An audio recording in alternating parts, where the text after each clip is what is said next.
Welcome to Screen to Speed, powered by Init eSports. In this podcast, we dive into the journeys of remarkable individuals making waves in sim racing and bridging the virtual with the real. From the thrill of digital circuits to the roar of real life racetracks, we explore the passion, dedication, and innovation that drives the world of motorsports. We'll hear from athletes, creators, and pioneers sharing their stories, insights, and the powerful ways sim racing is connecting communities and creating pathways into motorsports. So buckle up, Screen to Speed starts now.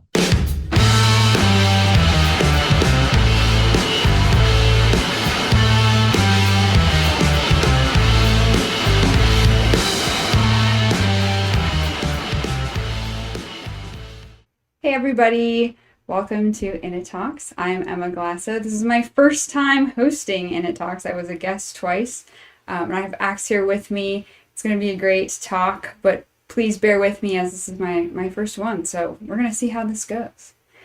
All right, so Axe, talk a little bit about kind of your journey in sim racing, so we can get an idea of who you are, what you bring to Initox, what you do in your day-to-day, and also, being that we're both in the U.S., what's your experience been in the U.S.? Yeah, so my first experience with esports and racing in general was when when I used to play Gran Turismo 2 on the PS2 at school. I would just do that because I didn't really have many friends in school, so it was something I could do on my own. I just kind of would just sit down and I would just set the fastest lap every single time. And then I think like 2011, when the PS3 came out, my dad bought Gran Turismo 5 because that track had the Top Gear circuit on it.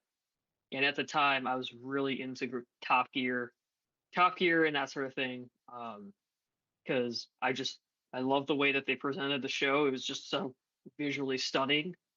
Um, yeah, and then since then, I've been playing more like lots and lots of Gran Turismo. And it's kind of the way when I come home from school, it's kind of the way I relax a little bit.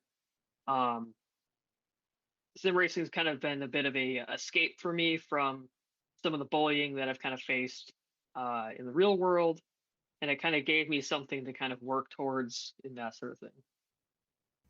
Well, I totally can understand how that can kind of help you as an escape kind of thing. I remember when I was in middle school and high school, I mean, for me, it was playing Pokemon. People did not think that Pokemon was cool back in those days, but, when you practice things like that or do things that really excite you and are really cool, in your opinion, sometimes, now Pokemon is really cool and everyone's all about it, and you've had all this time to kind of catch up. So thanks for sharing that. I did have a question for Gran Turismo. Were you using controller or did you have a wheel? Yeah. So I started out on controller with the PS2 and the PS3. And then like through the PS4 when I eventually upgraded to the PS4, I raced on controller. And actually recently this year, 2023 is when I got my first wheel. It's a Logitech G29, pretty basic.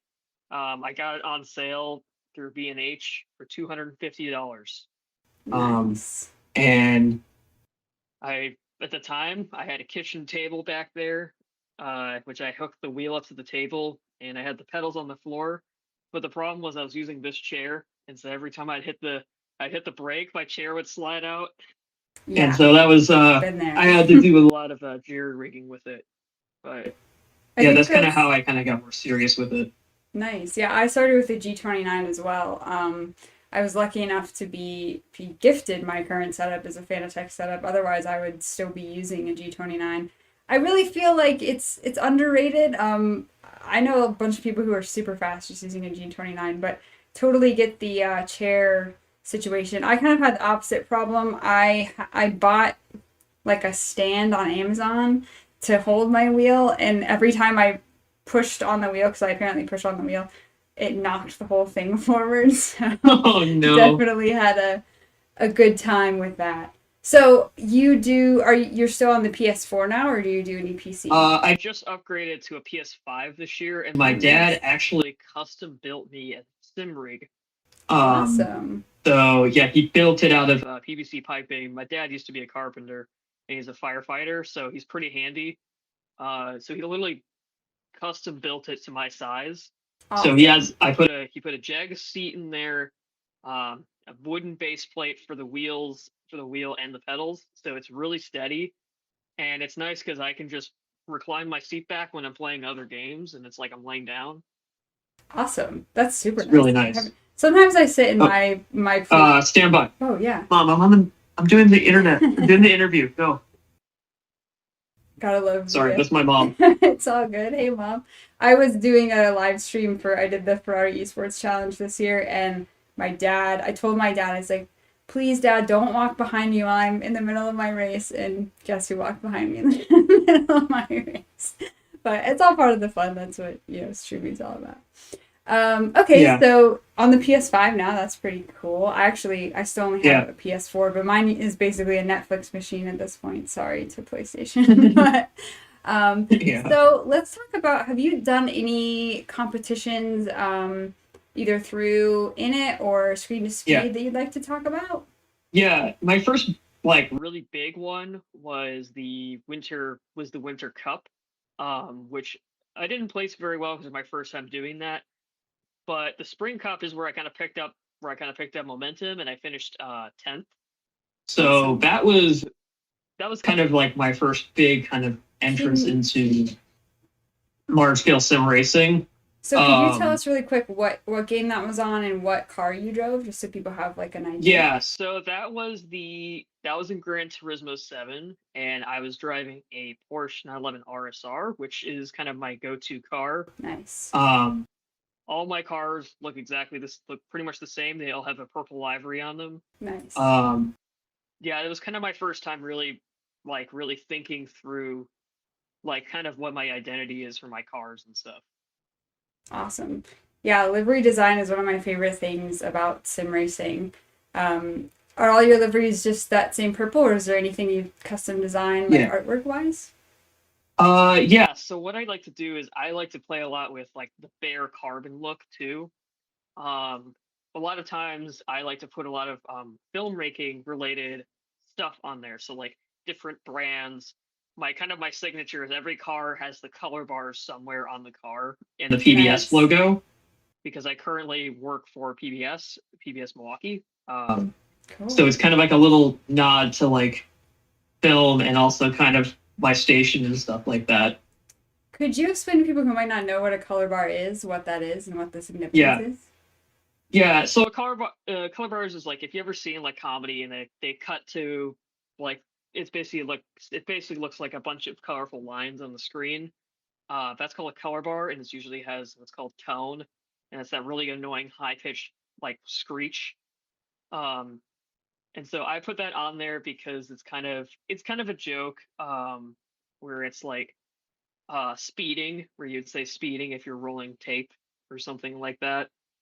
So it's kind of like a play on words a little bit. Nice. Yeah, they still use, so for anyone watching who might not know, both of us have worked in the film industry. I don't work in the film industry anymore, but they still say speeding every time they're about to start a take when they're rolling sound. So that's a really clever thing. So yeah, and I'm honestly, as you can see behind me, I'm a Porsche fan. I also work for them, so it's pretty cool to see those cars in real life. But if you've seen, there's Purple Sky Metallic is a color on Porsches, particularly the Taycan Turbo GT, and Purple Sky Metallic is pretty cool if you haven't seen that car before. Okay, so the Spring Cup, you said Spring Cup and Winter Cup was your first, or was the spring one? Yeah, the winter was my first and the spring was my second. Okay. Do you have a memorable race from either season that really stuck out to you? Yeah. Oh my God. Suzuka in the rain, man. Whoa.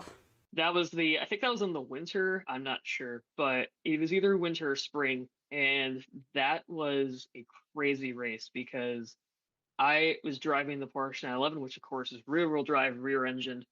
So I was just fighting that car through the corners. And this was before I had my actual rig. So I was in this chair and I was just trying to opposite lock this car through 130R because all of a sudden, of course, phony physics decided it's time to go drifting. And so I slid that Nice. through the corner, but I somehow saved it just in time to get behind 5th place. And so that was a really memorable race. And also, of course,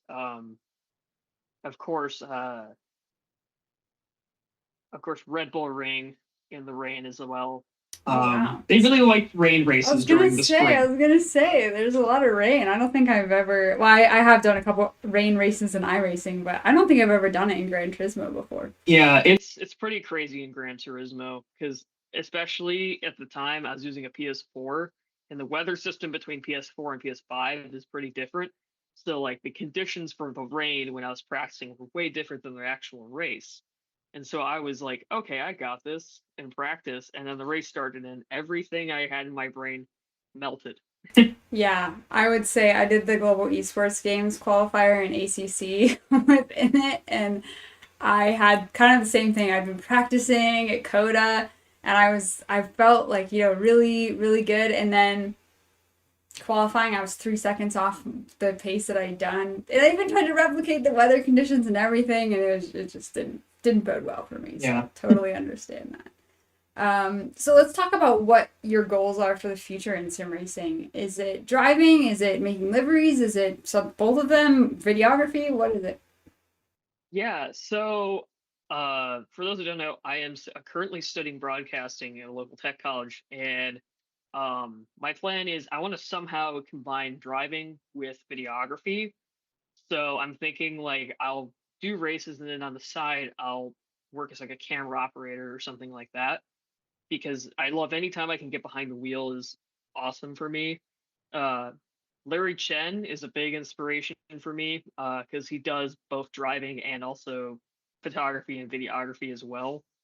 So anything that involves like driving and filming at the same time is really cool. I thought about maybe becoming like a technocrane driver. So if you ever seen behind Yeah. the scenes films, it's a car and then it has like a big arm on the end of it with a camera on it. I thought about getting training with that eventually. But yeah, currently I'm kind of trying to figure out kind of which direction I want to go, whether narrative or broadcast. But yeah, that's kind of what I was thinking about doing in the future.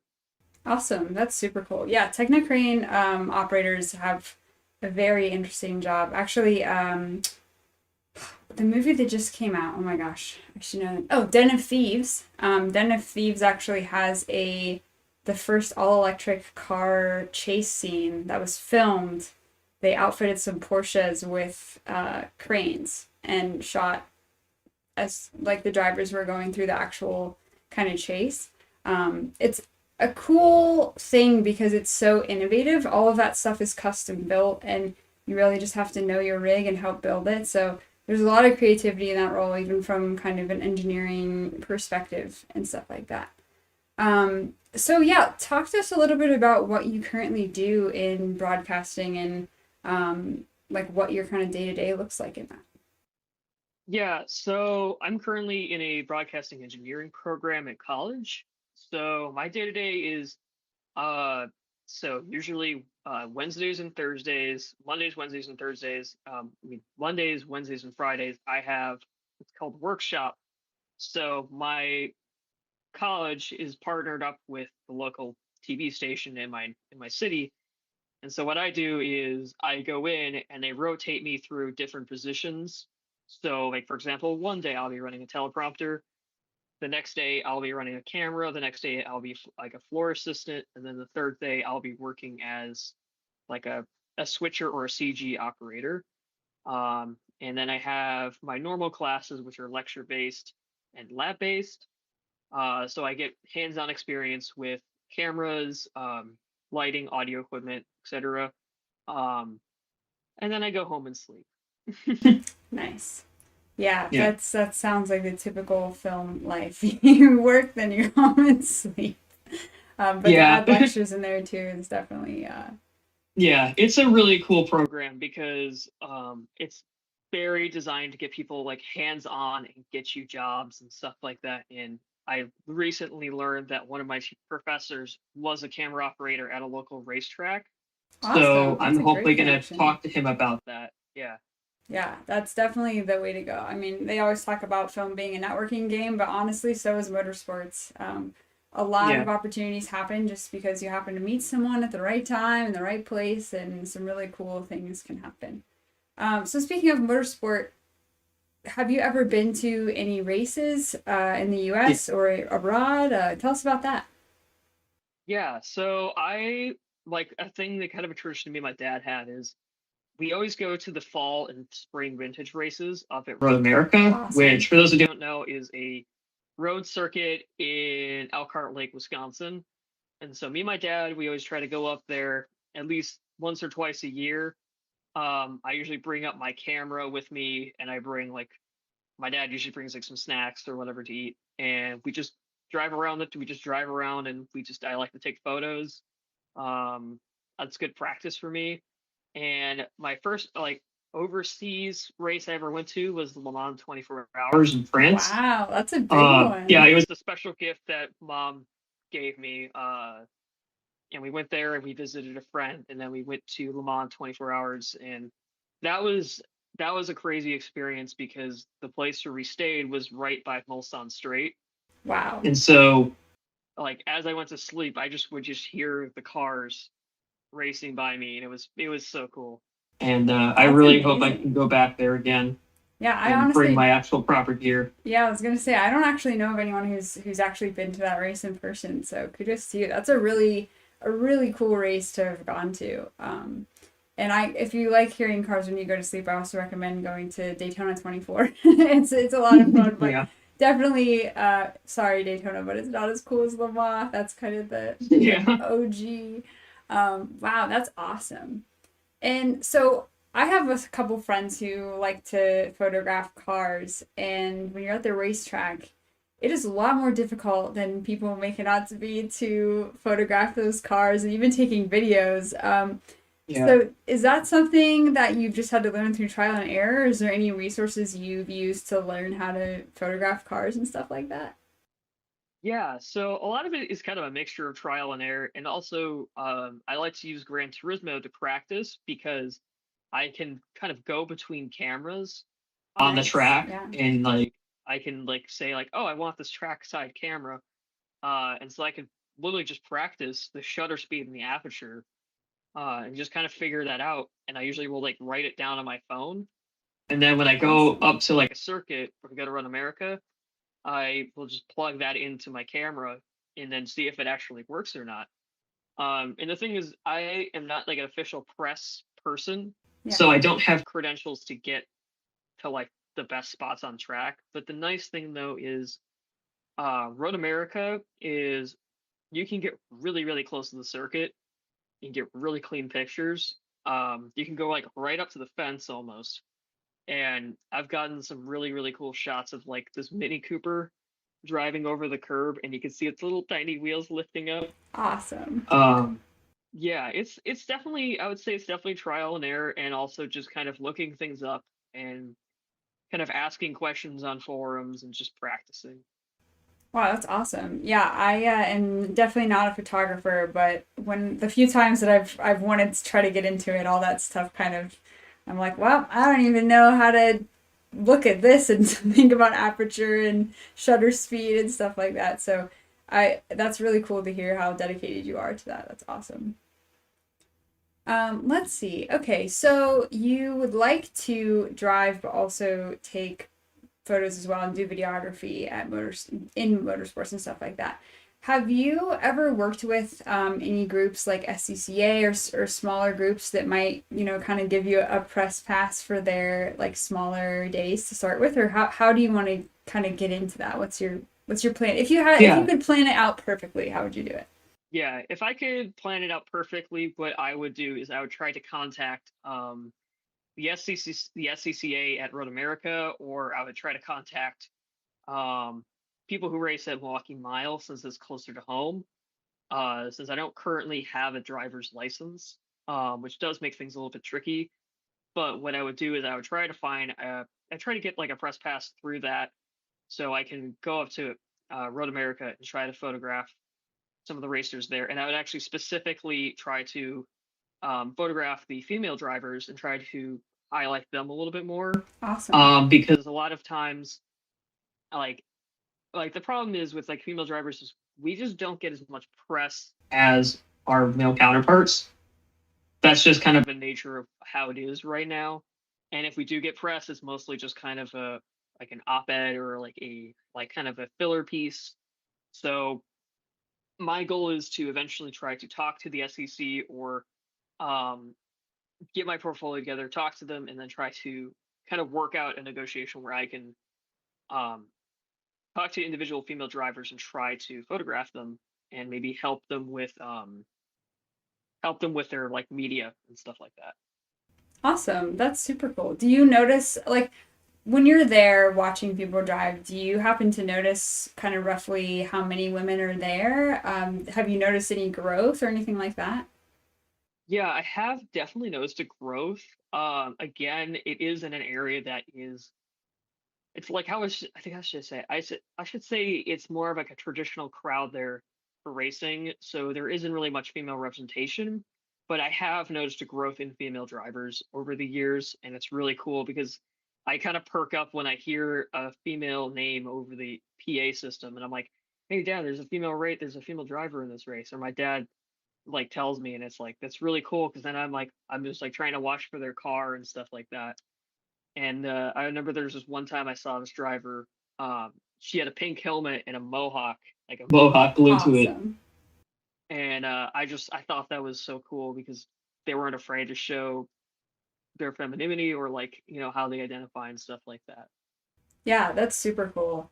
I was just at Daytona for work, and it was really cool to see, like, in the MX5 races, they had multiple women drivers, and they also had I believe for the MX5 Cup, there is a prize specifically for female drivers, which I think is a great way to help encourage more women in the sport because, like you said, it's still a man's world, unfortunately, and that also means the funding tends to go to men.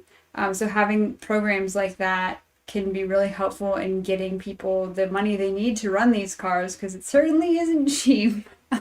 Yeah. So it's really cool to see how the sport is growing because honestly, I mean, I haven't been paying too much attention, but this year I noticed multiple female drivers in a lot of classes, and then of course the Iron Dames were driving a Porsche they're this awesome. time, and it was super cool to see. They had a pop up actually in the Daytona fan zone that had it was like almost sold out by Sunday, but they had like hoodies and shirts and everyone could write on postcards like their dreams because their slogan is driven by dreams. So Yeah, I it love was that. really cool. Yeah, and I have to say, like when I first saw the pink car, I will admit that I rolled my eyes because I was like, do we really have to make this into like a oh girls are pink whatever? But then I heard some of the drivers talking about how they purposely did that so that you knew that there was women in the car, not so much about it being like a pink Barbie thing. And since then I've been Yeah. like, oh yeah, that's. But I'm with you. I'm a purple car person. I really Yeah, for prefer me, like purple. my color scheme is actually the colors of the androgyny flag, as I'm an androgynous person, which is usually gray, blue, pink, and purple. Nice. Um, because purple, if you think of color theory, purple is pink and blue combined. Yeah. So when you combine pink and purple, you get pink and blue, you get purple, which is kind of the combination of mask and femininity. Hmm. So that's often why I have my cars purple. Um, because as a non-binary person, I don't really identify with either side, but I do identify more towards women. So that's kind of the kind of like little secret behind why my cars are purple. Awesome. I love hearing that. I love when people have a story behind, the car they drive, the colors they choose, because it is something. I mean, when we're at home sitting at our rig, driving for hours on end, you kind of want to put yourself into that. So we find different ways to do that. Whether it's, I mean, I throw liveries together all the time just because I love to draw and, put stuff in there. And iRacing with trading paints and ACC and Assetto Corsa let you customize it so much that I really get a lot of joy out of doing that. I also think it's a really good community building thing. I'm actually in a racing league in Assetto Corsa We also do iRacing races, but we have a livery contest every season, and it's really cool to see all the creative things that people come up with. And speaking of that, have you ever raced any leagues besides like screen to speed and stuff, or is it just been that? Well, I recently joined Transmission Motorsport, um, like around the same time that I did the spring series, and I am hoping to do some of the charity races that they have. I did the race for mental health. I did the race for breast cancer awareness, which was held by Sophie. And Awesome. I raced for Transmission Motorsport in that one. And I'm hoping to do some of their league races in Transmission Motorsports. I'm just trying to find the time to do it. But I'm currently in their development series, which is kind of designed to get less experienced drivers kind of up to the level that some of the other drivers are in there and kind of get them more experience on track. So that's kind of Awesome. another Yeah, thing could I'm you go doing. into that a little bit? Because I feel like a lot of people, when they start sim racing, like I did the same thing. I started just hot lapping all the time. And it wasn't until I joined my league and was on track with real people that I actually had a relationship with that I started really paying attention to racecraft. So go into that a little bit about the development series and how has that helped you? Like, have you noticed growth in your own driving since you started? Yeah, I really have actually because it's really nice because it's like generally when you go into an online race, it's kind of like the Hunger Games a little bit. Um, Everybody, the first lap is just they kind of hate you. Yeah. And you're kind of always on the defense. You're kind of always on the defensive. And so you don't really get a chance to really learn how to you're so focused on not wrecking that you aren't really thinking about your lines, your cornering, your overtakes, like that sort of thing. So it's for me, it's really helped a lot, knowing people I can trust to teach me how to overtake to teach me how to overtake safely, how to break into that corner, how to So use this. Yeah. how are they doing that? How are you learning? Are you just on track with them in their own voice chat, or how does that work? Yeah, so what we do is we usually will have the like the pros, they're usually on a they're usually on a harder tire compound, and the beginners are on a softer tire compound, so they handicap the more experienced drivers, so that the less experienced drivers can have more experience in a car that handles a little bit faster. And so they'll go over voice chat and we'll do drills. So like we'll do like an overtaking drill where they'll say like, okay, for 2 laps, I want you to drive next to the person, next to the car next to you, and I want you to keep a 1 second gap between you two. And um, it's really nice because Tasha, she's my mentor. She'll like give me some really funny little pointers and stuff. Like she'll see if Mr. Barry the barricade will want to kiss you over here, and she'll say like, okay, this corner I want you to go through like this, and me and her will go slowly through the corner. I'll follow her, and the next lap she'll follow me. So it's kind of like a lot of like drills and stuff like that that really help out. Awesome. So when you first started, when you made that choice to join that development program, was that really intimidating? Were you kind of scared to do that, or were you just ready to go in? Can you take us through that process of when I you Yeah, decided to join? yeah, I already knew them for a while, so I was kind of like, oh, this is just a cool thing to help me kind of get more experience and not feel so anxious on track. Um, that was kind of my thought process because I was like, this can really, really help me improve. And I already knew everybody in there, so it was kind of just a kind of chill time to hang out with friends as well. So yeah, I use the sim racing and like the sim racing Discord a lot as kind of socialization. Yeah, I would agree with that. My league, there's probably about 15 of us that are really super active, and we get people up to 30 people in our races and stuff. I am the only girl in my league, but at the same time, the guys in my league are just awesome people. We meet up in real life, but also Monday nights, though I've been bad and I haven't been able to make races lately. We just all hang out. We're having a good time. We're racing hard, but it's a casual league and it's all about fun. And I always tell people who are just starting in sim racing, really think about like it. it's a game, but it's a kind of non. It's like, to me, it's not just a game because you're really building skills that are applicable to real life. But at the same time, like, you don't need to be terrified. I was terrified to join my first race. It was so intimidating to me. I was so scared of like being the only girl in there and stuff like that. Did you have any experiences like that? And I mean, I guess Gran Turismo might be a little bit different because I don't think they have voice chat, do they? Yeah, they don't have voice chat, but yeah, I've had a lot of experiences with drivers who aren't the cleanest. Yeah. As I said, I often put political stuff on. Like, I often put a lot of pride things on my cars, so I have been a target of harassment. Like, I have been called things in the chat on the side, and I've also been targeted during races. Usually, it's being cut off or rear-ended or either punted into having another meeting with Mr. Barry. Um, but yeah, a lot of it has been mostly chat and on track actions and stuff like that from other people.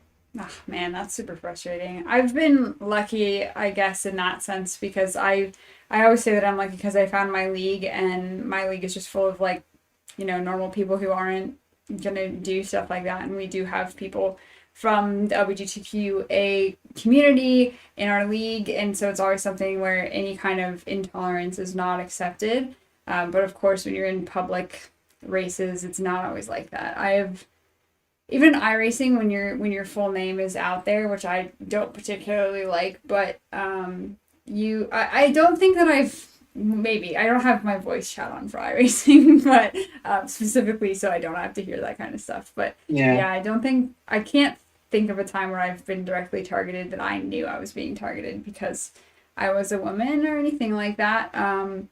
But yeah, it's just unfortunate that people are like that. I will say that like I I've been pleasantly surprised by at least the sim racing community and iRacing and Assetto Corsa that I haven't seen as much harassment as I expected to. Coming from Call of Duty, where every single game is just terrible. Yeah. I was very pleasantly surprised. Speaking of, what other things do you do outside of sim racing, game, like video games or anything like that, that we talked about film a little bit, but anything else that you do that has had like a weird correlation to sim racing or not at all? Yeah, so usually like I do play some FPS games, but I do love Assassin's Creed. Oh yeah. That's like one of my other favorite games. I love the representation in it, and like I am a big fan of like the Labrys, which is kind of why my name is Axe. The Labrys is the double-headed battle axe, and it symbolizes strength and unity in the lesbian community. And there's an Assassin's Creed game, Assassin's Creed Odyssey, where you're able to have that axe. So yeah, I play a lot of role-playing games.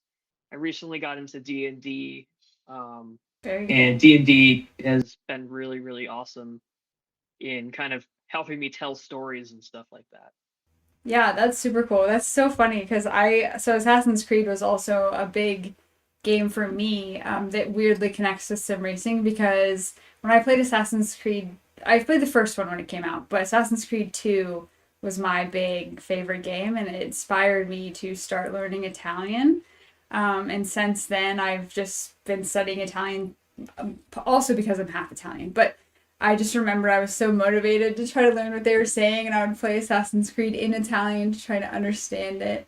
And I'm not very good at D&D. For me, speaking verbally and telling stories is more difficult to me than just writing them down. But I have a lot of respect for people who do D&D because the amount of organization you have to have to do that, I was never very good at it. I was a 7 foot tall elephant man when I'm playing D&D.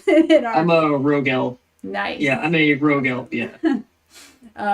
Yeah, but it's so cool how you can, especially in this day and age, where we can do stuff like this. Like, obviously, we're not even in the same time zone, but we're both here on this stream talking to each other and streaming out to other people. It's something super cool. And like my whole D&D crew was from college, and we would always play on over Zoom during COVID, and it would be for hours at a time. So it's a really cool thing to just be able to connect with people and do stuff like that. All right, so let's move on to something that I think that people don't talk about too much with sim racing, but is important. When you start sim racing, do you feel that you kind of just approach the track and you're just driving it a lot and that's how you get better? Or are you the kind of person who's looking at, the data and getting really granular with like tires and figuring everything out in real life and kind of applying it to the game? So I'm kind of like a mixture. So I use the ETSO app on my phone, which is like a digital dashboard. So I have the tire temperatures up, and a lot of times I kind of just drive by feel. Like I usually like to drive the track a couple laps, usually 5 or 6, and so I drive around the track because I don't want to overdrive it because then I kind of feel tired and then I forget things. So usually I do 5 or 6 laps. I screenshot my fastest lap. I save the lap time for my fastest lap, and I'll screenshot like the data. And I usually will screenshot the dashboard on my phone as well to kind of keep track of the tire temperatures. I have a disability called dyscalculia, which does make doing calculations and like time-based measurements and stuff like that very difficult for me. So usually when I have to evaluate my pit stops, I actually do it by feel. So like if I feel like the car is loose, and I look at the tire temperatures or I look at the gauge on the side, I can kind of predict when I'm gonna pit. Or it's the same thing with the fuel. Like if I start to kind of feel the car, not giving me what I need, that's usually when I that's usually when I pit or whatever. Or I just kind of go by feel. A lot of times I just kind of use my gut. Awesome. Yeah, I think that's a really good, I mean, it's kind of an innate skill, but if you don't have it, you can definitely tell. When you don't know how to understand the car, bad things happen. So it's really cool that you're able to kind of get that feel. And I think it's something, again, really cool about sim racing that we know, we can feel as the car is changing, even though it's not a car in real life. So kind of going back to that, when you're doing stuff by feel and, kind of trying to put it all together, what's a moment in sim racing that was like your Hall of Fame moment, so to speak, so far in your career? Well, a couple weeks ago, I got my first podium finish. I finished second in the many in the Awesome. Nations series. That was at Sardana Circuit, and I was in second place, and it felt unreal because I started in third, and then lap 9, I got spun out, and Oh so no. I was like, no, no, no, and then I managed to climb back up to second place, and like my heart was just like it was insane that I was just Yeah. sitting there, like I'm just sitting in my living room. My heart is going like 125 beats per minute. My Apple Watch is telling me that you've Yeah. been sitting for you've been sitting for 10 minutes and your heart rate is 120. What is going on? Yep. And like I remember screaming like I won. I got second place. And then mom came in and she gave me a hug and I like just started crying and it was so silly. I was like, this is really silly because I'm just sitting here in my living room and I feel like I just ran a marathon.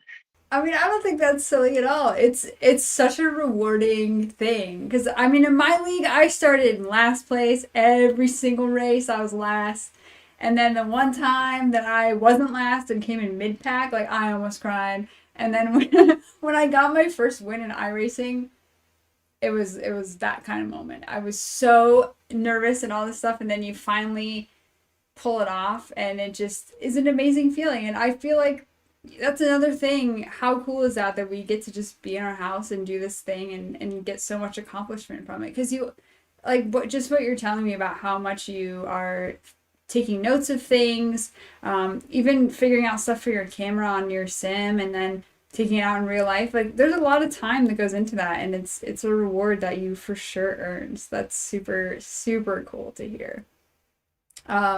So in your future in sim racing, what do you hope to accomplish and do? We kind of touched about that in your outside of sim racing career, but what would you like to do overall in sim racing? Well, eventually I kind of want to upgrade my rig a little bit, and I'm hoping to get my streaming channel set up. I just got a capture card, a couple months ago. I'm currently working out how I'm going to hook it up to my laptop and everything, but I'm hoping to start a Twitch channel with a friend also. And I'm thinking about doing kind of like a fun kind of game show type thing where my friend asks me random questions while I'm driving. Nice. And if I get them wrong, I have to pick a punishment out of my helmet. So like driving blindfolded or something like that. Awesome. And I'm hoping to do more charity races. Hopefully, I'm actually hoping to pair up with my local LGBTQ plus community or my local church, who is trans affirming. I'm hoping to do a charity drive where I can donate clothing and things like that for what they need. Awesome. That's a great goal. I love both of those. So we kind of touched on this already, but as you're prepping to do more charity races, for example, what are things that you like? How do you, first of all, I guess let's go into how do you find those races in your community, and how are you able to find races to participate in? Usually, I usually have like the Discord notifications for my channel for like transmission, and I have the Discord channel for Init. And so I usually, whenever something comes up, like a new race series, I usually will kind of look at that, check the date, see if I could do it, that sort of thing. And I usually I kind of look on the internet and stuff like that, but I don't really trust that kind of stuff because I'm not going to join a random Discord if Yeah. if it's weird and creepy. Mhm. But generally, I try to just look it up and see if there's anything available that's free to enter, which I kind of just sticking with my 2 leagues for now, just because I'm not really ready to do iRacing or Assetto Corsa yet. I kind of want to get my bearings with Gran Turismo first before I kind of venture into that. But yeah. Awesome. Yeah, I think that's another thing that's a little bit different about sim racing is yeah, you can just join those public races, but like you said, everyone's just trying to run into each other and nobody's, being particularly nice. Whereas when you find a league or a race that's hosted by an actual esports team or something, you can at least hope that people know what they're doing when they drive. Not always true, but you can try. Yeah. So let's think about have there been any moments like I think back to I was trying to learn spa and instead of course competizione. I was in a GT3 and I worked so hard to get 2 minutes and 26 seconds as my lap time, and I was like, this is the time, it's the best time ever. And then a year later, I came back and set a 220 just kind of messing around. Have there been any moments like that for you where you revisit an old track and car that you've really been able to see improvement that maybe you didn't notice? Yeah, I actually it's kind of funny because it's like I'll try really, really hard to set a really good qualifying time. And then I'm like, I'm working at it, I'm working at it, I'm working at it.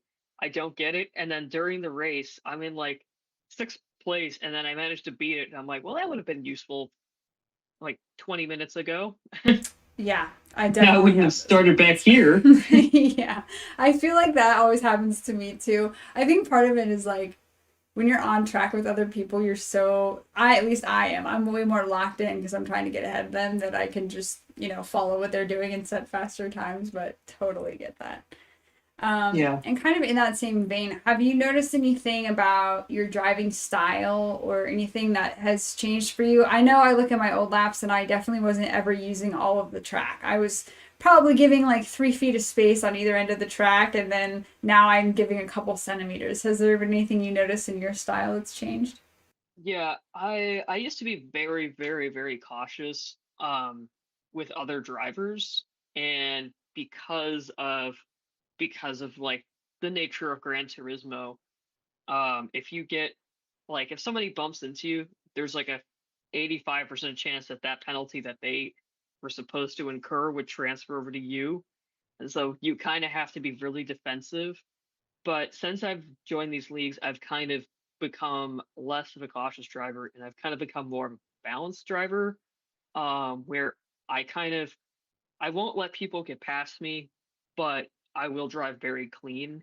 Like there's a lot of times where I will, like if somebody is coming up behind me, I know that they're trying to pass me.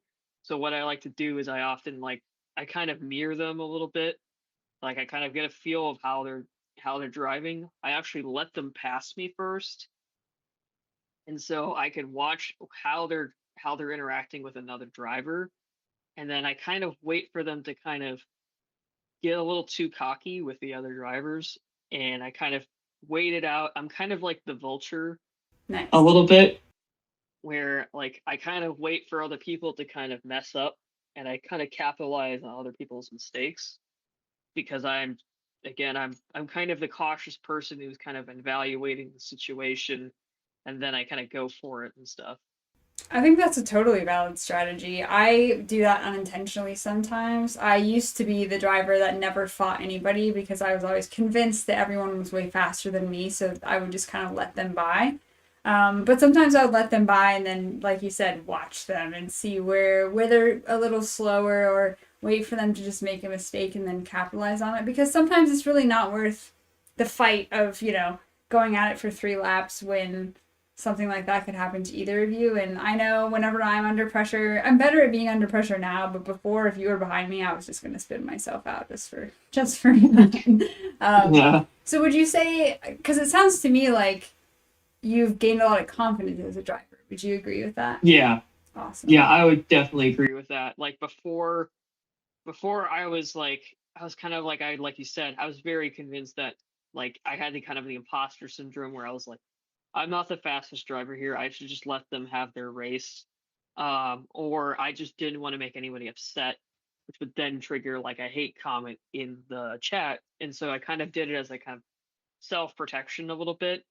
But now I've kind of gotten sick of it, honestly. I've kind of gotten sick of being pushed around, and so I've kind of become the pusher a little bit. Like now when somebody is trying to get past me, I kind of brake a little bit and I kind of dodge and weave, and I've kind of become more of the aggressor.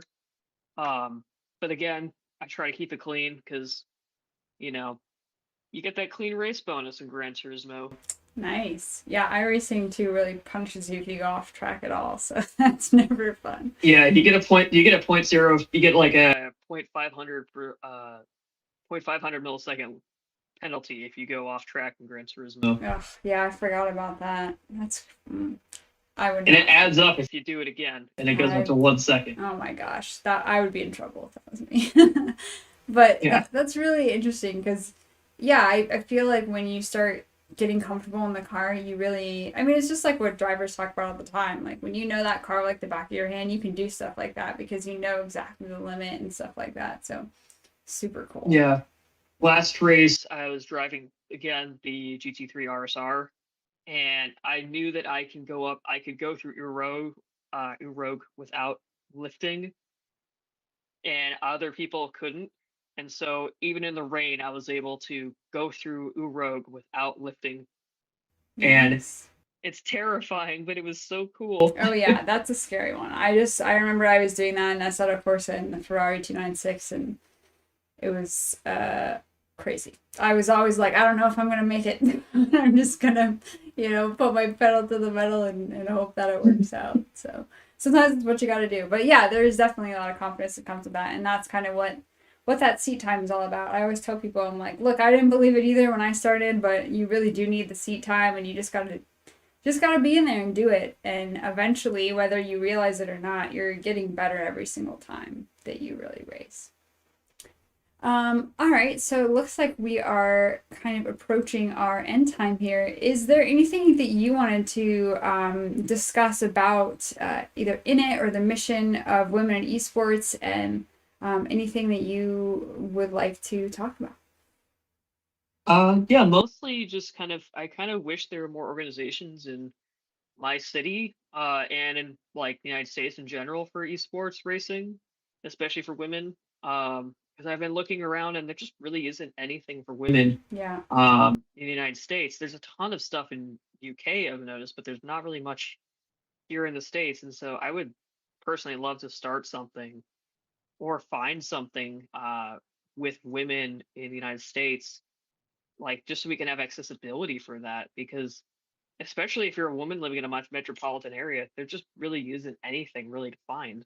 So I'm really glad that it exists, because if I didn't find it, I probably would not be able to do what I'm doing right now. So I'm so glad that you guys exist, and I hope more people join up from the United States, and kind of try to branch out and get this mission moving in the United States as well. Yeah, I totally agree with that. Same here.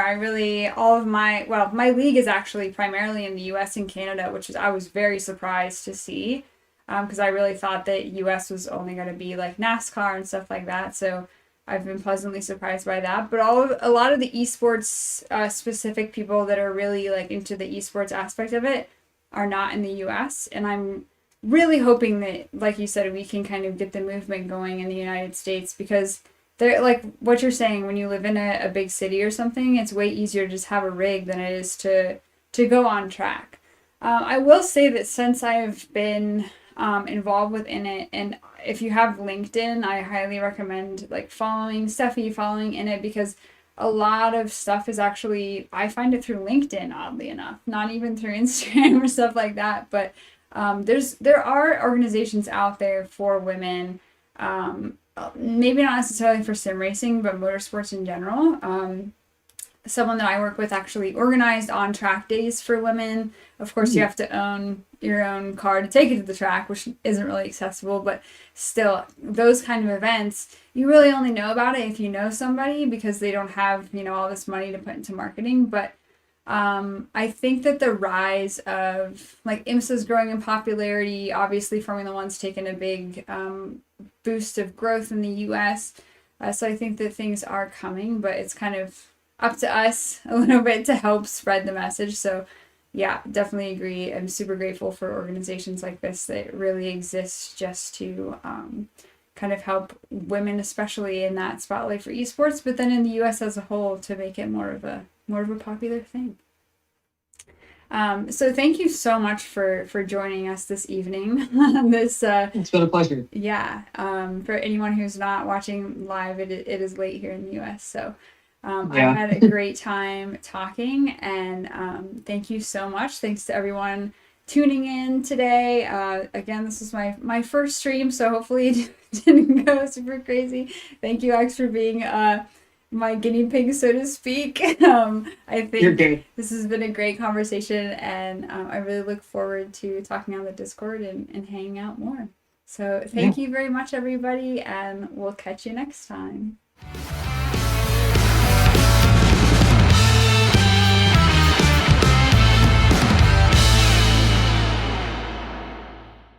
Innit eSports focuses on sim racing events and digital tournaments. They bring esports content to fans and sponsorship opportunities to brands while maximizing audience reach across multiple sports, industries, and platforms. Innit eSports is a woman-led company where diversity, equity, inclusion, and accessibility is in their DNA.